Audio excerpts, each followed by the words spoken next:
In this video, we're going to replace the alternator in this 1986 John Deere Model 1040. The first thing we do is disconnect the battery terminal so we don't short anything. Next, we remove the engine cover. To do that, we remove the 4 nuts located on the 4 corners on the bottom of the cover. Now we remove the 2 caps, the radiator cap and the fuel cap, so we can pull the cover off. It's easier for 2 people to lift the cover off, but can definitely be done by 1 person if you can handle it. You need to pull up and forward to get it off and out. Now we can easily see the alternator, and we can easily remove it. At this point, you should take a picture of the back and of the side of the alternator, so when you put it back together, you'll see where each wire and each bolt and each part goes. To remove the alternator, you'll need to remove the 2 bolts and nuts on the top and bottom.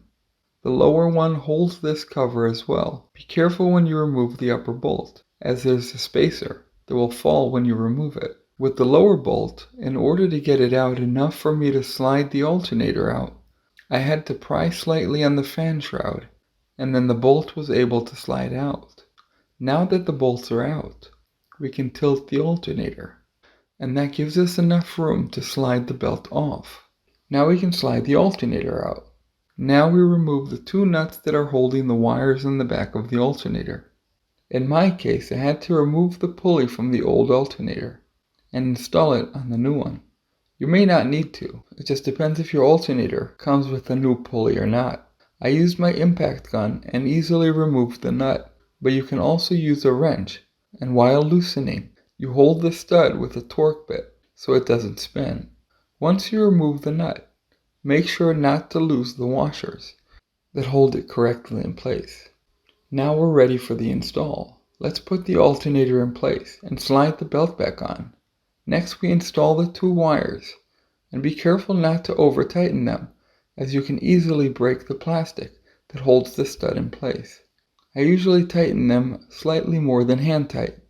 Make sure to use the lock washer that hopefully came with the new alternator.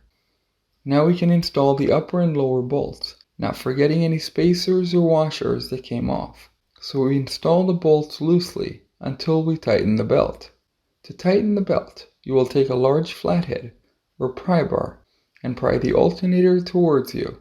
And once the belt is tight enough, you lock the upper nut, setting the alternator in place. Next, tighten the lower bolt and nut.